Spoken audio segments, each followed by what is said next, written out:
கிறிஸ்துவின் இனிய நாமத்தில் உங்கள் யாவருக்கும் அன்பின் வாழ்த்துக்களை தெரிவித்துக் கொள்கிறேன். அருமையான தேவ பிள்ளைகளே, புதிய நாள் புதிய நம்பிக்கை, new day new hope daily devotion மூலமாய் இந்த நாளில் கூட உங்களை சந்திப்பதில் நான் மிகுந்த மகிழ்ச்சி அடைகிறேன். அல்லேலூயா. வேலை நாட்களே, வாரத்தின் முதல் நாள், பலவிதமான பொறுப்புகள், கமிட்மெண்ட்ஸ், தேவைகள், ஒரு உங்களை பயமுறுத்துகிற காரியங்கள் இருக்கலாம்.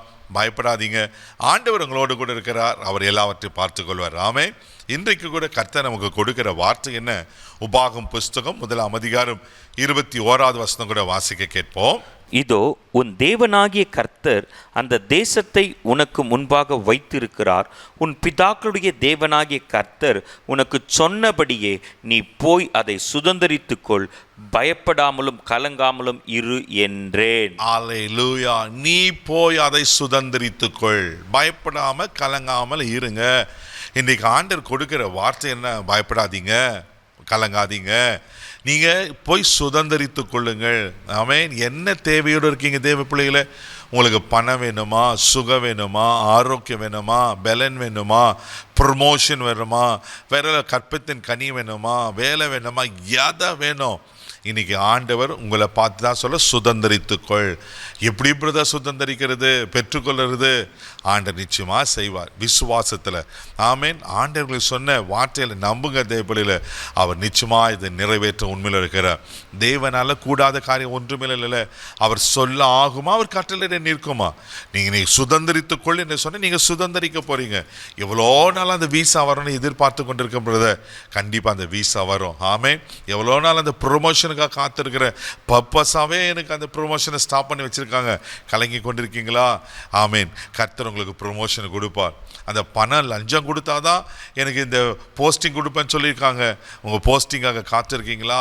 பயப்படாதீங்க, ஆண்டவர் உங்களை சுதந்திரிக்க பண்ணுவார். அல்லேலூயா. 1 பேதுருவின் புஸ்தகம் 3 கூட வாசிக்கும் போது நாம் எதை சுதந்திரித்துக்கொள் ரொம்ப அழகாக சொல்லப்பட்டிருக்கோம். வாசிக்க கேட்போம். நீங்கள் ஆசீர்வாதத்தை சுதந்தரித்துக் கொள்ளும்படி அழைக்கப்பட்டிருக்கிறீர்கள் என்று அறிந்து ஆசீர்வதியுங்கள். பாருங்கள், நீங்க ஆசீர்வாதத்தை சுதந்தரித்துக் கொள்ள அழைக்கப்பட்டவர்கள். நீங்க சாதாரணமான, நீங்க சாபத்தையோ, வியாதியோ, பலவீனத்தையோ, சோர்வுகளையோ, அவமானத்தை இல்ல, எதை சுதந்தரித்துக் கொள்ளும்? ஆசீர்வாதத்தை. இன்னைக்கு கர்த்தவங்களை ஆசீர்வதிக்க போகிறார். தேவ பிள்ளைகளை நிச்சயமா தேவ மனுஷனாங்க சொல்றேன். அவன் புதிய நாள் புதிய நம்பிக்கை, இந்த ஒரு நம்பிக்கையான வார்த்தையை கர்த்தர் கொடுக்கிறாரு. ஒருவேளை நீங்கள் பல நாளாக முயற்சித்து, பல மாதங்களாக முயற்சித்து அது கைக்கூடி வராமல் இருந்திருக்கலாம். இன்னைக்கு ஆண்டவர் உங்களை பார்த்து சொல்றாரு, நீங்கள் ஆசீர்வாதத்தை போய் சுதந்திரித்துக் கொள்ளுங்கள். அல்லேலூயா. சுதந்திரிக்க முடியுமா? டெஃபினட்டாக சுதந்திரிப்பீங்க. அது மாத்திரம் இல்லாமல் எபிரேயர் 6 கூட நீங்கள் வாசிப்பீங்கன்னா அங்கே ரொம்ப அழகாக சொல்லப்பட்டிருக்கோம். வாசிக்க கேட்போம். நீங்கள் அசதியாயிராமல் வாக்குத்தத்தமான ஆசீர்வாதங்களை விசுவாசத்தினாலும் நீடிய பொறுமையினாலும் சுதந்தரித்து கொள்ளுகிறவர்களை பின்பற்றுவளாய் இருந்து. ஆமென். பாருங்க, அசதியாராம வாக்குத்தத்தமான ஆசீர்வாதங்களை விசுவாசத்தினால் நம்ம சுதந்திரத்து கொடுமா. அப்போ ஆண்டவர் உங்களுக்கு என்ன தீர்க்க தரிசன வார்த்தைகளை கொடுத்துக்கு என்ன சொல்லியிருக்கிறார், அதை நீங்கள் நம்புங்க, அதை விசுவாசிங்க தேவ பிள்ளைகளை. அதை விசுவாசிக்கும் போது நிச்சயமாய் ஆண்டவர் அற்புதங்களை செய்வார். அல்லேலூயா. எத்தனையோ சம்பவங்களை பார்க்குறோம் அல்லவா? ஆபிரகாம் வாழ்க்கையில், ஈசாக்கு வாழ்க்கையில், யாக்கோப் வாழ்க்கையில், முற்பிதாக்கள் வாழ்க்கையில், தேவ மனுஷர்கள் வாழ்க்கையில எல்லாம் பார்க்கும்போது ஆண்டவர்களை ஆசீர்வதிக்கிறார். யோசிப்பு வாழ்க்கையை எடுத்துக்கொள்ளுங்க. பாருங்க, யோசிப்பு வாழ்க்கையில் சிறைச்சாலை, கர்த்தர் கொடுத்த தரிசனத்துக்கும் அதுக்கும் சம்பந்தமே இல்லாத இருந்தது. ஆனா அந்த விசுவாசத்துல யோசிப்பு நின்றதுனால ஆசீர்வாதத்தை சுதந்திரத்தை ஒரு பெரிய எகிப்துக்கே அவன் அதிபதியாய் மாற்றினார் அல்லவா? உங்களை கர்த்தர் நிச்சயம் ஆசீர்வதிப்பார். நீங்கள் சுதந்திரிக்க போகிறீங்க, நன்மையை சுதந்திரிக்க போகிறீங்க, ஆசீர்வாதத்தை சுதந்திரிக்க போகிறீங்க. நீங்கள் எதை எதிர்பார்த்து கொண்டு இருக்கீங்களோ அதை நிச்சயமாக கர்த்தர் உங்களுக்கு தரப்போகிறார். கண்களை மூடி நாம் ஜெபிக்கலாம். அன்பு தகப்பனே, உமக்கு நன்றி சொல்லி துதிக்கிறோம், வாழ்த்துக்கிறோம்ப்பா. ஆண்டவரே, நீங்கள் போய் சுதந்திரித்து கொள்ளுங்கள் என்று சொன்ன கர்த்தர் அப்பா.